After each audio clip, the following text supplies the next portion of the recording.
ஒரு பேரு the king சென்னைக்கு வராரு. மரைக்காயர். யார் இவர்? Purity you can feel. Intention you can carry.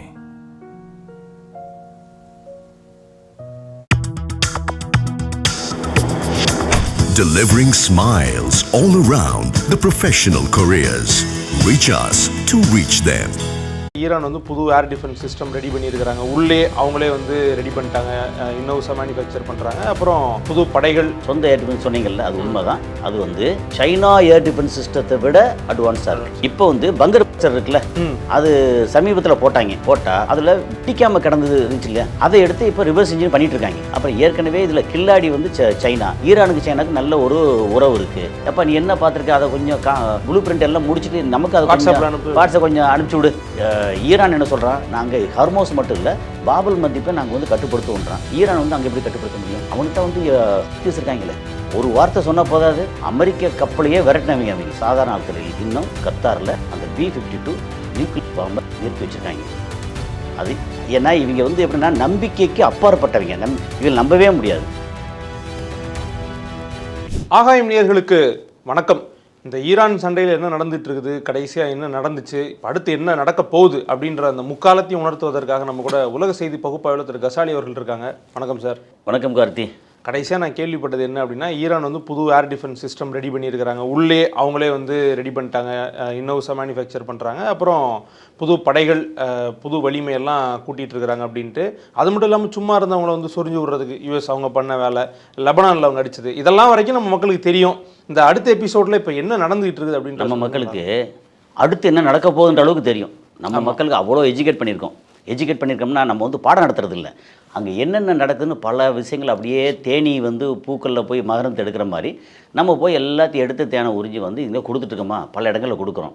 அப்போ அவங்களுக்கே தெரியும். நம்ம வந்து ரொம்ப பெருசாக வந்து நமக்கு இப்போ அப்டேட் என்ன இருக்குது, அவங்க ஏர் டிஃபென்ஸ் சிஸ்டம், சொந்த ஏர் டிஃபென்ஸ் சொன்னீங்கல்ல, அது உண்மை தான். அது வந்து சைனா ஏர் டிஃபென்ஸ் சிஸ்டத்தை விட அட்வான்ஸாக இருக்குது. அதுக்காண்டி சைனா மோசம் அப்படிலாம் இல்லை. அதை சைனா ஒரு ஏர் டிஃபென்ஸ் கொடுத்துருப்பாங்கல்ல, அவங்க வந்து ஆகுனா டக்குன்னு வந்து ரிவர்ஸ் இன்ஜினியரிங் பண்ணிடுறாங்க. இது என்ன இருக்குது, இப்படி இருக்க, இப்படி அவங்களா பார்த்துட்டு ரைட் ஓகே, இதில் கொஞ்சம் என்ன இம்ப்ரூவ் பண்ண முடியும். அதாவது 90s வந்து ஸ்கட்னு ஒரு யூகனை, அது ஆக்சுவலாக ரஷ்யாவிலேருந்து இவங்க ஈராக் வாங்கியிருந்தாங்க. அதை வாங்கி அந்த போகிற தூரம் இருக்குல்ல, அதை வந்து அங்கேயே வந்து இம்ப்ரூவ் பண்ணாங்க ஈராக்கில். எப்போ 90களில். ஆனால் அந்த என்ன தான் இம்ப்ரூவ் பண்ணாலும் அந்த டைமில் பேட்ரியாட் வந்து ரொம்ப ஃபேமஸ், அதனால் அடிச்சு தாக்கிட்டாங்க. இப்போ இங்கே வந்து ஏர் டிஃபென்ஸ் சிஸ்டத்தை ரொம்ப அவ்வளோ அற்புதமாக எல்லாம் பண்ணியிருக்காங்க. அதெல்லாம் okay. Number 1 air defence system ரொம்ப சூப்பர். இப்போ வந்து அங்கே வந்த இது எல்லாத்தையும் வந்து மேக்ஸிமம் அடிக்க விடாமல் அந்த மேலேயே தடுத்துட்டாங்க நிறையா. அமெரிக்கா அங்கங்கே வந்து எல்லா வந்து குட்டி கலட்டெல்லாம் பண்ணிகிட்ருக்காங்க, அதெல்லாம் அடிச்சிட்டாங்க. அப்புறம் அதை தாண்டி இவங்க வந்து ஈரான் வந்து எங்கெங்கே அடிக்கிறான், இப்போ குவைத்தில் அடிச்சிருக்கான். ஏன் குவைத்தில் அடித்தான், அங்கே பந்தர் அப்பாஸ் மற்ற இடங்களில் வந்த அந்த ஃபைட்டர் ஜெட்டு மிசைல் இருக்கு இல்லையா, அது எங்கேருந்து வந்துச்சு அப்படின்னு அவனுக்கு தான் படம் போட்டு காமிக்கிறதுக்கெல்லாம் ரெடி ஆகிடுச்சேன். முன்னாடி வந்து அமெரிக்கா, இஸ்ரேல் அவங்க மட்டும்தான் மாஸ்டர்ஸாக இருந்தாங்க. இப்போ எல்லாருமே மாஸ்டர்ஸாக இருக்காங்க. ஆமாம், நீங்கள் அதாவது உங்கள் கடையில் பரோட்டா சூப்பராக இருக்குது, பக்கத்து கடையில் சுமாராக இருக்குன்னு உங்கள் கடையில் கூட்டம் வரும். பக்கத்து கடையிலும் பரோட்டா சூப்பராக இருந்தால் பிரிஞ்சு போகும். முன்னாடி வந்து அமெரிக்கா தான் டெக்னாலஜியில் சூப்பராக இருந்தான், ரஷ்யா டெக்னாலஜி ரொம்ப டெவலப் பண்ணிருந்தான். ஆனால் ரஷ்யாவோட நாடுகள் நேரடியாக வந்து சண்டை போடுறதுக்கு அது ரொம்ப ரொம்ப குறைவு. இவன் எங்கே போனாலும் சண்டை போட்டு இதில் டாலர் விநியோகத்துக்காக எல்லாம் பண்ணிகிட்டு இருந்தாங்க. அவனோட நலனுக்காக அடுத்தவனோட அழிவில் தான் இவனோட வாழ்வு இருக்குது அப்படின்னு அமெரிக்கா இருந்தது. அப்படிங்கும்போது அவருடைய டெக்னாலஜி ரொம்ப சூப்பர் டெக்னாலஜி. அப்புறம் யாராவது எங்கேயாவது வந்து புதுசாக ஒரு கண்டுபிடிப்பாக உடனே வந்து தூக்கிட்டு வாடா அந்த செல்லத்தை அப்படின்னு சொல்லி தூக்கிட்டு வந்து அங்கே போய் பெரிய அளவுக்கு பணத்தை கொடுத்து பெரிய அளவுக்கு கொண்டாடுவாங்க. அப்போ நம்ம என்ன செய்வோம் வந்து, அப்பா இங்கே வந்து சுந்தர் பிச்சை வந்து அப்படி சூப்பராக வச்சுருக்காங்களே அப்படிமோ. அந்த சுந்தர் பிச்சை வந்து நம்ம நாட்டில் வைக்க முடியல நம்மளால். அது நமக்கு இழுக்கு தானே. நான் என்ன சொல்கிறேன், 145 கோடி மக்கள் இருக்க இடத்துல நம்மளால் சுந்தர் பிச்சை மாதிரி ஒருத்தரை ஓகே இந்த மாதிரி பெருசாக கொண்டு வர முடியலையே. சுந்தர் பிச்சை அவங்க பயங்கர தூக்கி கொண்டாடுறாங்க. ஒரு மாதத்துக்கே வந்து என்னமோ சம்பளம்லாம் 1000 கோடி அப்படின்னு என்னமோ சொல்லிட்டு இருந்தாங்க. என்ன வாங்கினாலும் நம்மளால் பண்ண முடியலன்னு இருக்கு இல்லையா, அது நமக்கு ஒரு இழுக்கு. ஆனால் நமக்கு ஒரு பெருமை எடுத்து அங்கே இருக்குது. அதை வந்து உலக நாட்டில் யாரெல்லாம் பெரிய ஆளுக்கும் தூக்கிட்டு போய் அவங்க பண்ணுறாங்க. அப்போ அவனோட டெக்னாலஜி ரொம்ப பெருசு. அந்த பெரிய டெக்னாலஜியை அப்பப்போ வந்து கீழே அந்த மாதிரி பறந்து வந்துட்டுன்னு பார்த்தீங்கல்ல, அதை கீழே பிடிச்சி இழுத்து இதில் என்ன வச்சுருக்காங்க அப்படின்னு பார்த்து எல்லாத்தையும் அவன் MQ-9 ரீப்பர் ட்ரோன் இருக்குல்ல, அது முன்னாடி 80களில் இருந்த ட்ரோன், 80-90களில் இருந்த ட்ரோனை கீழே பிடிச்சி இழுத்து போட்டு அவர் ரிவர்ஸ் இன்ஜினியரிங் பண்ணிட்டு ஷாஹித் ட்ரோன் பெருசாக்கிட்டாங்க. ஓகே, ஆக்சுவலாக ஷாஹித் ட்ரோன் வந்து ஒரிஜினல் வந்து ஆக்சுவலாக அமெரிக்காவோட ட்ரோன். ஓகே, இது சொன்னால் இது நிறைய பேருக்கு கோவம் வரும், இது புதுசாக பண்ண அப்படிலாம் இல்லை. சரி, அது போரில் சகஜம் தானே சார், ஒருத்த வாங்கி ப்ளூ பிரிண்ட்டை ரெடி பண்ணி. என்னன்னா அவன் தரமாட்டாங்க. ஆனால் பொதுவாகவே அழகாக வந்து அதை சிக்னலில் குழப்பி விட்டு கீழே இறக்கி விட்டு அப்புறம் இப்போ பிரித்து பார்த்துட்டு ஓ இதெல்லாம் இப்படி இருக்கான்னு சொல்லிட்டு இவன் அதை விட இம்ப்ரூவ் பண்ணி இந்த ஷாஹித் ட்ரோனை வந்து அடிக்க முடியல. பிரச்சனை வந்து அந்த ட்ரோனை இவன் கீழே இறக்கிட்டான், இந்த ஷாஹித் ட்ரோனை அடிக்க முடியல. ஆனால் சார் இப்போ மக்கள் கோவப்படுறதுக்கு என்ன இருக்குது, இப்போ உலகம் முழுக்கவே எங்கே சண்டை நடந்தாலும் இந்த ஏர்கிராஃப்ட் பார்ட்ஸோ இல்லைன்னா மிசைலோ உளுந்தா எடுத்துகிட்டு போய் அதை ரிவர்ஸ் இன்ஜினியரிங் பண்ணுறது கண்டுபிடிக்கிறதுன்றது நடைமுறை தானே. இப்போ வந்து பங்கர் பஸ்டர் இருக்குல்ல, அது சமீபத்தில் போட்டாங்க. எங்கே நம்ம இஸ்பஹான் இருக்குல்ல அந்த பக்கத்தில் அங்கே வந்து போட்டால் அதில் வெடிக்காமல் கிடந்தது இருந்துச்சு இல்லையா, அதை எடுத்து இப்போ ரிவர்ஸ் இன்ஜின் பண்ணிகிட்டு இருக்காங்க. இப்போ ஈரான் ரிவர்ஸ் இன்ஜின் பண்ணுறான்னா அப்புறம் ஏற்கனவே இதில் கில்லாடி வந்து சைனா, ஈரானுக்கு சைனாவுக்கு நல்ல ஒரு உறவு இருக்குது. எப்போ நீ என்ன பார்த்துருக்க, அதை கொஞ்சம் ப்ளூ பிரிண்ட் எல்லாம் முடிச்சுட்டு நமக்கு அதை வாட்ஸ்அப் கொஞ்சம் அனுப்பிச்சி விடு அப்படின்னு அந்த இதை வந்து அப்படியே அழகாக தூக்கி அப்படி கொண்டு போனால் ஓ நீ இதை வச்சு தான் இந்த பாடு படுத்துறியா அப்படின்னு சொல்லி அதை வந்து பண்ணேன். ஸோ அந்த மாதிரி இந்த விஷயங்கள் எல்லாம் நடந்துக்கிட்டு இருக்குது. ஓகே, இதை தாண்டி நமக்கு ஒவ்வொரு நாளும் மீடியாக்களுக்கு தீனி போடுறார் ஒருத்தர். யார் போடுறாரு?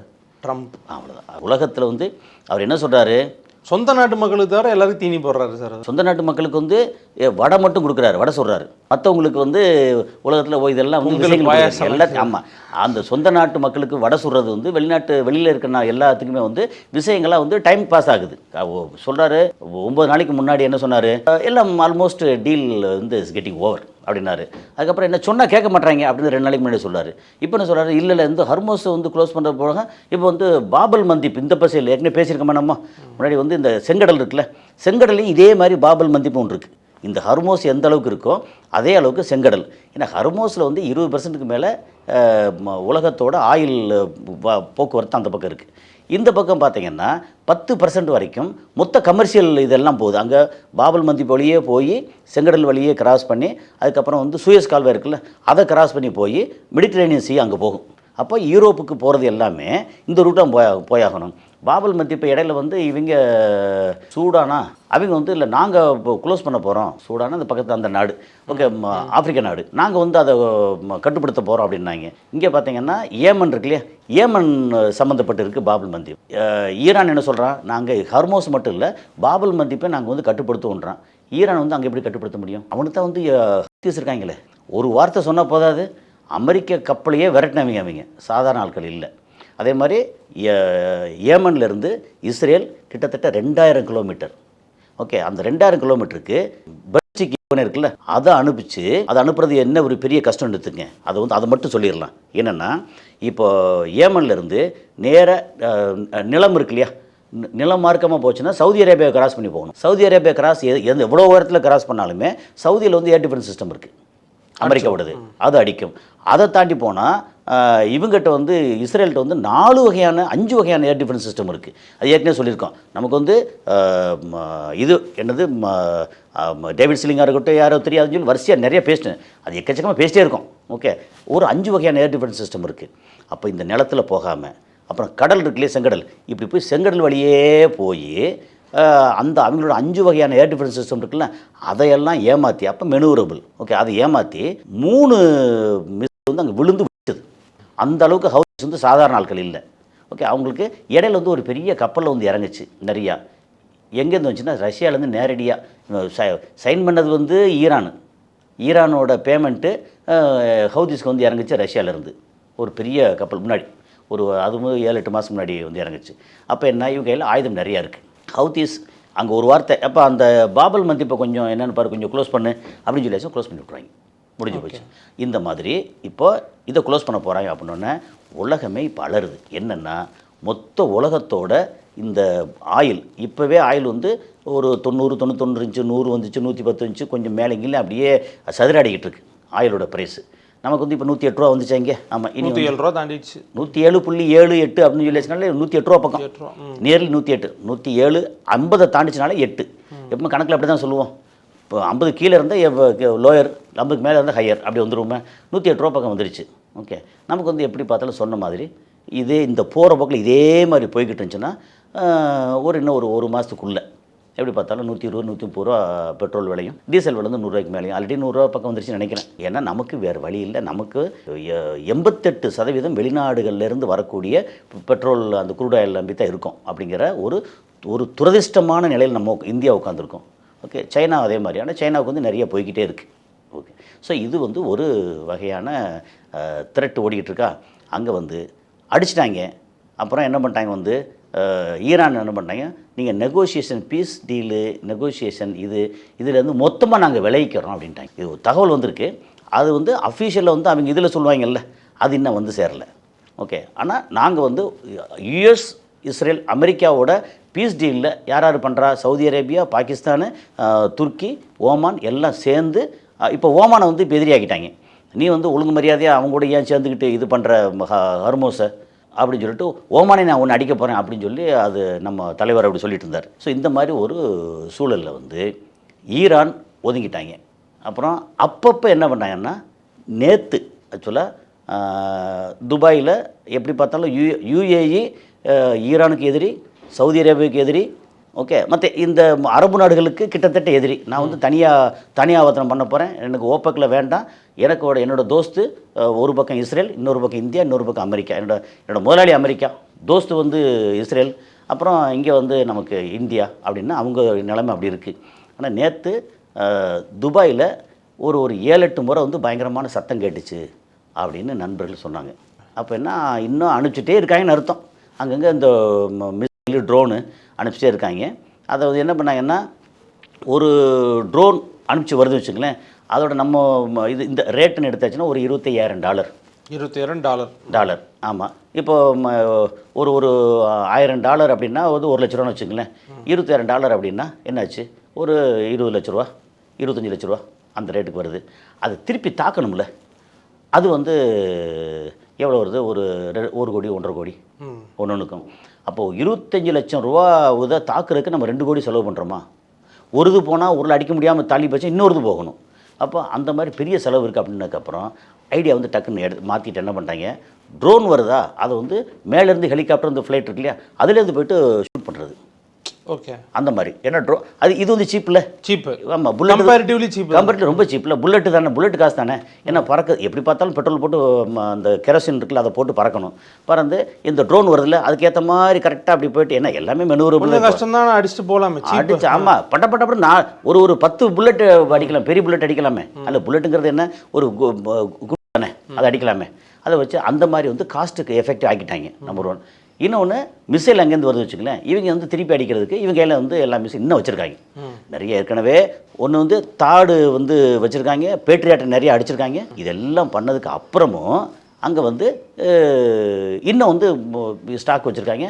அது போக வந்து அயன்டோம் சிஸ்டம் இருக்குல்ல, அயன்டோம் சிஸ்டம் வந்து யார்கிட்ட இருக்குது அப்படின்னா ஸ்பெசிஃபிக்காக இஸ்ரேலில் தான் இருக்குது. அந்த அயன்டோம் சிஸ்டத்தை இந்த பணியை நண்பனாச்சு அப்படின்னு சொல்லி இங்கே கொண்டு வந்து வச்சு, அவன் பேட்டரி கிட்டெல்லாம் கொண்டு வந்து வச்சு எல்லாம் பண்ணிட்டாங்க. இதெல்லாம் நெத்தனியாக அவங்க விசிட் பண்ணாருன்றாங்க, இதெல்லாம் நடக்குது. ஓகே, ஸோ இதுதான் இன்றைக்கி உள்ள சூழலில் வந்து இதுதான் இன்றைக்கி கரண்ட்டில் என்ன அப்படின்னா, அமெரிக்கா அடுத்த கட்டம் டெய்லி உளறிட்டே இருக்காங்களா. இப்போ என்ன பண்ணிட்டாங்க, ஓகே இப்போ வந்து நாங்கள் இஸ்ரேலை கட்டுப்படுத்தி லெபனானை இனிமேல் அடிக்கக்கூடாது அப்படின்னு சொல்லி ஸ்டாப் பண்ணுறோம் அப்படின்னு லெபனானை அடிக்கிறதுல இஸ்ரேல் வந்து ஸ்டாப் பண்ணிருச்சு அப்படின்னு சொல்லி ஒரு செய்தி வருது.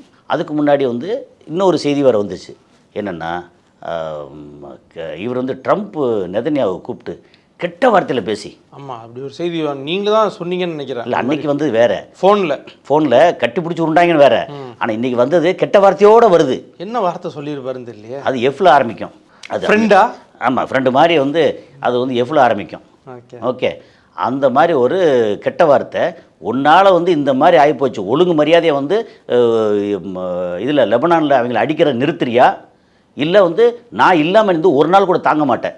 அதோட அர்த்தம் இருக்குது. அவங்க சொன்ன அந்த டீட்டெயில் வந்துச்சு. ஆனால் அது உண்மை தானே. இப்போ இவங்க பேக்கப்பில் தானே சார் இவங்க எல்லாமே பண்ணிட்டு இருக்காங்க. அமெரிக்காவோட பேக்கப் தான். அமெரிக்காவே இவங்க பேக்கப்பில் தான் இருக்காங்க. என்ன சொல்கிறீங்க? அது ஒரு மாதிரி இந்த இது சொல்லுவாங்க, கல்யாணம் பண்ணும்போது வந்து பொண்ணு கொடுத்து பொண்ணு எடுக்கிறம்பாங்க, குண்டாமுத்தும்பாங்க. என்னென்னா, இந்த வீட்டில் இந்த பொண்ணை அந்த வீட்டு பொண்ணை வந்து இங்கே வந்து நீ வந்து ஏதாவது கொடுமைப்படுத்தினா ஓன் பொண்ணை அங்கே கொடுமைப்படுத்துவாங்க அந்த மாதிரி. அப்போ எப்படி பார்த்தாலும் இங்கே ஒரு குத்துன்னு அங்கே ஒரு குத்து ஐயோ அடிக்குது அப்படின்னு சொல்லி இந்த மாதிரி இருக்கும்ல. அதனால் என்ன பண்ணிட்டாங்க, ஏய் நீ வந்து ரொம்ப ஓவராக போய்கிட்டு இருக்க என்ன பிளடி அப்படின்னு ஆரம்பித்து அதோடு போட்டிருக்காங்க அப்படியே. வருது வந்தால் அவன் அந்த ஆள் வந்து சார் எஃப்னா ஃப்ரூட்ஸா நீங்கள் இப்படிலாம் கேட்டு ஏற்கனவே நம்ம நேயர்கள் இருக்காங்கல்ல அதில் வந்து ரொம்ப திட்டுறாங்க. ஓகே, இவ்வளோ திட்டு தேவையா நமக்கு? இல்லை போயிடலாம்.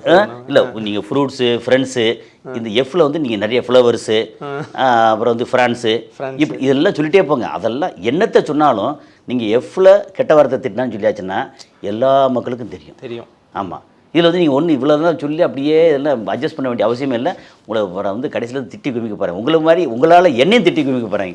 இல்லை பாராட்டிடுவாங்களா? சரி சொல்லுங்க. கண்டிப்பாக நிறைய பாராட்டுறாங்க சார். டக்குன்னு மாறிடுறீங்க நீங்கள் இப்போ என்னையை கோர்த்து விட்டு. சரி சொல்லுங்க. இல்லைங்க, உங்களை அதாவது இந்த நேர்காணல் எடுக்கக்கூடிய இவர் வந்து ரொம்ப நல்லா பண்ணுறாரு அப்படின்னு உங்களை எத்தனை பேர் பாராட்டிருக்காங்க? பார்த்து தான் இருக்கேன். அதனால் இந்த மாதிரி வந்துருச்சா கெட்ட வார்த்தையில் திட்டி உனக்கு அப்போ நான் இல்லாமல் நீ ஒரு நாள் கூட இங்கே தாக்கு பிடிக்க முடியாது அப்படின்னதுக்கப்புறம் இப்போ அடுத்த செய்தி என்ன வந்துருக்குன்னா இது வந்து லெபனானை அடிக்க நிறுத்திட்டோம். ஆமாம், இப்போ ஹேப்பியாப்பா எப்பா நீங்கள் வந்து அப்போ சவுதி அரேபியா இங்கே பாரு, யுஏஇ பாரு, இப்போ கத்தார், பஹ்ரைன் அப்படின்லாம் ஓமானை கூப்பிட மாட்டாங்க இப்போ. ஏன்னா ஓமானை வந்து ஒதுக்கி வச்சுட்டாங்க.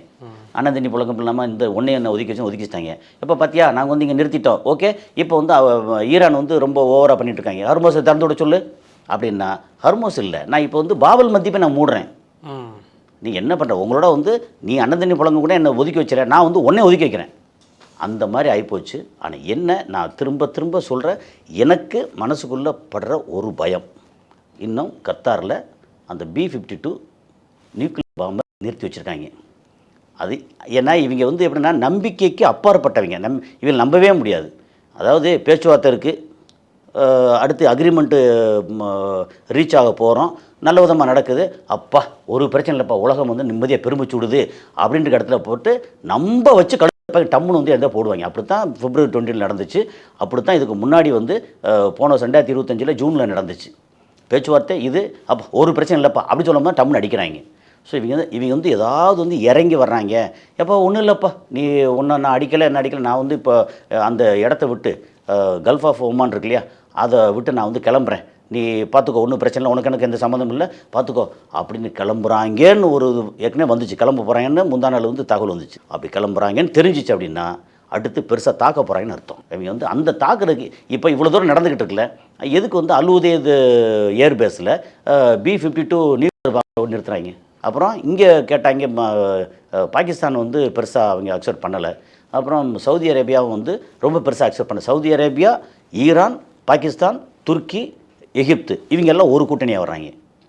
ஓகே, இங்கே வந்து பார்த்தா யுஏஇ, பஹ்ரைன், அப்புறம் கொஞ்சம் வந்து இந்த இவங்க வர குவைத்து, இவங்க எல்லாம் ஒரு கூட்டணியில் வர்றாங்க. இது ரெண்டாக பிரியுது, ஜிசிசிலே ரெண்டாக பிரிஞ்சு அப்படி வருது. அதனால் எதிர்காலம் வந்து நமக்கு என்ன அப்படின்னா, இதை வந்து நம்ம கணிச்சு சொல்கிறதெல்லாம் ஒன்றும் கிடையாது. ஒன்று இப்போது அமெரிக்கா கை இறங்கிருச்சு அப்படின்னு சொல்லியாச்சுன்னா இஸ்ரேல் வந்து கிட்டத்தட்ட காணா போயிடும். நாடு காணா போகாத அடங்கிடுவாங்க. பவர் இருக்காது, அடங்கிடுவாங்க. இந்தியாவுக்கு பெரிய கஷ்டம். ஓகே, ஒருவேளை இங்கே வந்து அமெரிக்கா கை ஓங்கிருச்சு, ஈரான் கை இறங்கிருச்சு அப்படின்னு சொல்லியாச்சுன்னா யுஏஇ பெருசாக இருக்கும், கிட்டத்தட்ட வந்து இன்னொரு இஸ்ரேலாக இருக்கும். இஸ்ரேல் வந்து அங்கே வந்து பெருசாக வந்துடும். இந்தியாவுக்கு வந்து கை விட்டுருவாங்க. ஏன்னா இந்தியா வந்து எப்போ பார்த்தாலும் இவங்க வந்து ஒரு நல்ல விதமாக வந்து நம்ம ரொம்ப ஃப்ரெண்டு எப்படிலாம் வைக்கவே மாட்டாங்க, கை விட்டுருவாங்க. இந்தியாவுக்கு எப்படி பார்த்தாலும் நம்ம எப்போவுமே எப்படின்னா வீரன் வலியவன் அப்படின்ட்டு இருக்காங்கல்ல, அவங்கள மட்டும்தான் கொண்டாடுவாங்க. ஐயா ஐயா அப்படின்னு போயிட்டு இருந்தால் நல்ல விதமாக வச்சுட்டே இருப்பாங்க. அப்புறம் இன்னொருத்த வந்தவொடனே எப்போ நீ போட அப்படின்னு சொல்லிட்டு இன்னொரு சேர்த்துக்குவாங்க.